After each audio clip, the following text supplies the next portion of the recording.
Hi, my name is James Adam Tucker. For the past 35 years, I've been a director, actor, and editor right here in Hollywood. Today's topic I want to talk about is working with actors who don't have much experience.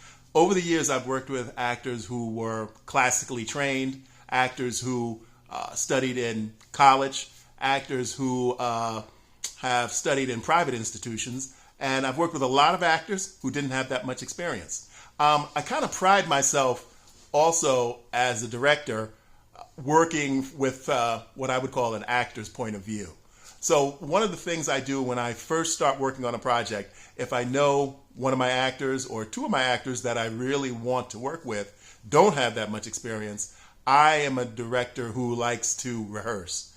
And I always make that clear with the actors at the very beginning, even before I decide who I'm going to cast. Most of the time, even in the breakdown, I will say that, I tell a little bit about myself and I tell them that I like to rehearse, because sometimes out here in Hollywood, you'll come across actors who are used to not rehearsing. Myself, unfortunately, I get a lot of roles for major projects and I do a lot of day player work. And the day player is just supposed to show up, do his lines, hit his marks, and get done so they can move on to the next scene. Since you're not a principal character, you rarely get time to rehearse.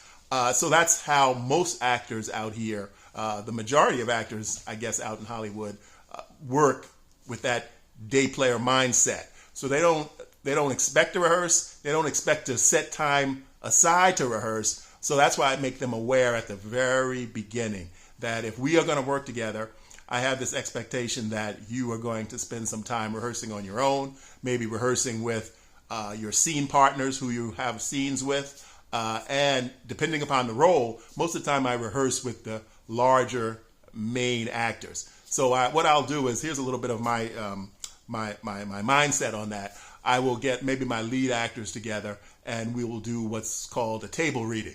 We'll all sit down. I might even go as far as getting all the cast who have speaking roles, which I've done a number of times in the past.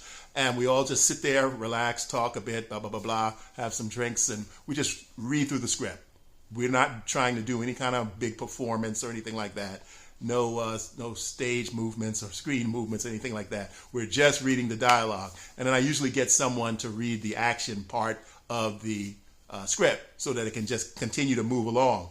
And we do that, we get that out of the way. That way, if anyone has any questions about their role, anything they don't understand, anything they're not comfortable with, we can discuss that right there.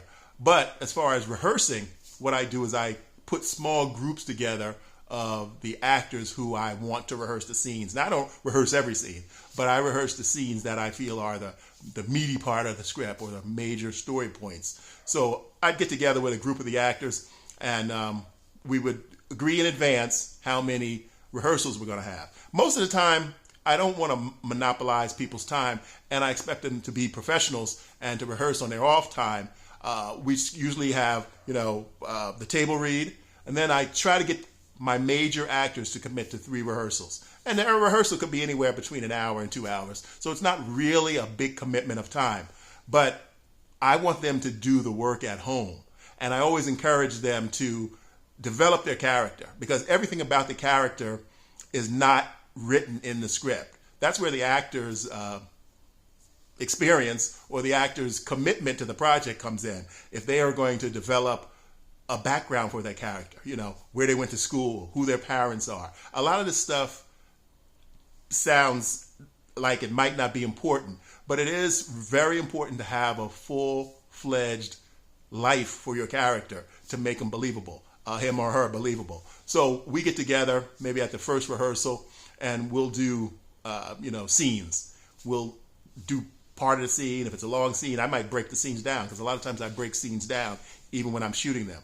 But one thing I like to do as a director, which some actors too learn in our rehearsals together, is that I like to shoot scenes as if they're staged as much as possible.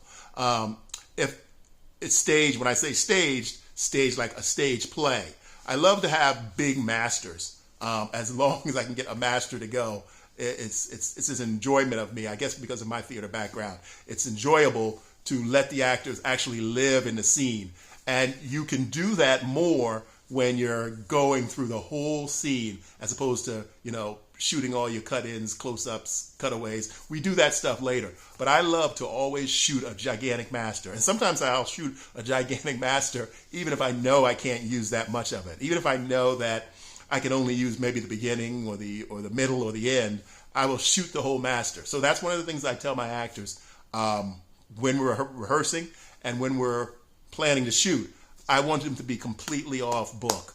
The first rehearsal, obviously, we're not expecting them to come off book. But the second and third, I expect the actors to come to the rehearsal and they're off book.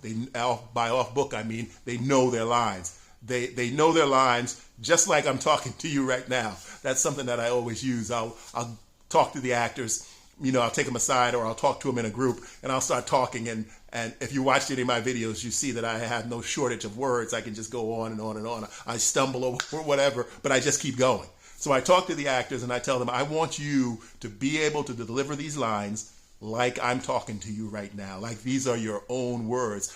That's how much of a commitment I want for my actors with the dialogue.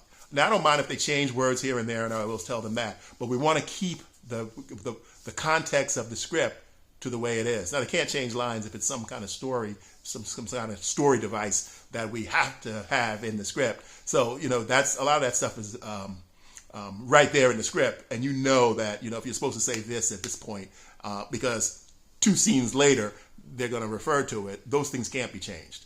There are a lot of writers and filmmakers who want the actors to always be word perfect.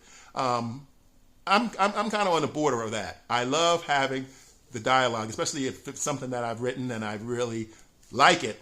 I want them to be able to deliver it believably. Just a little side note: one of the worst things as a writer for a screenwriter is to see some beautiful monologue or sequence of scene that you've written, and then the actor butchers it because they don't know it. They're searching for the words, or they haven't committed to the role. But that's just a little side note. But again, back to the rehearsing.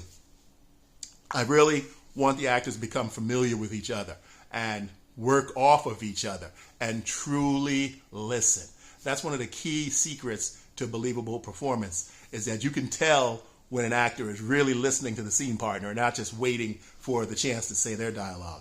So again, rehearsal is something that new filmmakers, old filmmakers, and even actors should be happy when they are cast in a project and they're given the chance to rehearse. So rehearsal is important for stage. Rehearsal is important for television. Rehearsal is important for even commercials. You always have to be aware that once you arrive on the set, you most likely won't have time for rehearsal unless you're one of the main starring characters. But you need to get somebody to rehearse with you on your own time so that you can deliver your dialogue believably. Because sometimes you may only get one chance to do it because they want to move on to the bigger scenes. The director wants to keep moving. They never feel they have enough time. So the small little scenes, which just, day players or some kind of story device to move the project forward, they want you as a professional actor to come in, be rehearsed, be confident, have a backstory, deliver your dialogue when it's needed, word perfect, and so they can move on. And you'll be a professional if you can deliver that to the director who has cast you in the project. But also, in closing, know your stuff, be prepared, but don't be resistant to change it. Because they may think of something on the spot when they see you. Something may have happened earlier in the day, and they may want to change what you say, or they want to change how you say it. They might want to change how you prepare to say it. So be flexible. If you become a big star and you're able to make demands, then that's something different. But when you're just starting out, you want to be ready to go, know what you're going to do it, and if they want you to change it, you be ready to change it with a smile on your face. I'll see you in the next one.